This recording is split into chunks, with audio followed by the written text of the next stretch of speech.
असमर्थता दर्शवली निधीच्या बाबत, तर नेमकं काय चाललं? सरकारमध्ये जे काही पक्ष आहेत त्यांच्यामध्ये स्वतःमध्ये कोऑर्डिनेशन नाही आहे. एकीकडे मुख्यमंत्री लाडकी बहीण त्याला म्हटलं जातं, अर्थ खात्याने आणि अर्थमंत्र्यांनी ती डिक्लेअर केली. ते म्हणतायत ही लाडकी बहीण योजना आहे, त्यांनी मुख्यमंत्री नाव काढून टाकलेलं आहे. आणि भाजपचे जे उपमुख्यमंत्री आहेत ते म्हणतायत की आम्ही ती आणलेली आहेत. तर त्यांच्यामध्ये आधी मोठा अभाव कोऑर्डिनेशनचा तिथे दिसतो आहे. खऱ्या अर्थानं अर्थ मंत्रालयाने जर ऑब्जेक्शन घेतलेलं आहे तर त्याच्यामध्ये नक्कीच गांभीर्याने बघितलं पाहिजे.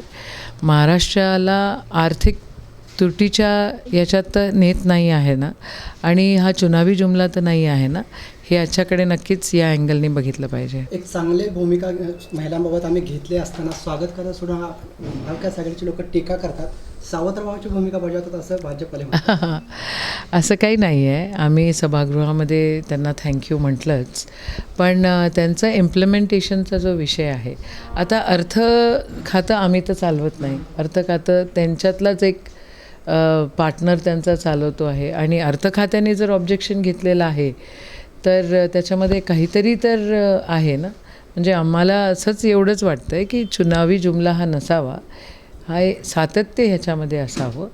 आणि पुढच्या काळामध्ये देखील मोठ्या प्रमाणामध्ये खरं 18,000 वर्षाला म्हणजे खूप तुटपुंजी मदत होते, ही काही खूप मोठी मदत नाही आहे. तर त्याच्याकडे बघण्याचा दृष्टिकोन वेगळा आहे. आणि महिलांचे दुसरे पण प्रॉब्लेम्स आहेत, त्याच्याकडे बघत नाही. अंगणवाडी ताईचे पैशाची वाढ, अंगणवाडी ताईच्या पगाराची वाढ, आशाताईच्या पगाराची वाढ, जे परिचारिका असतात त्यांच्या पगारांची वाढ, त्याच्याकडे कोणी लक्ष देत नाही आहेत. त्या उमेदच्या महिला एवढ्या मोठ्या सगळ्या एवढं आंदोलन केलं, त्यांच्या परमनन्सीमध्ये आणि त्यांच्या कन्सिस्टन्सीसाठी कोणी काय करत नाही आहे. पण आता चुनाव है तो चुनावी जुमले आ रहे हैं. मुख्यमंत्री पद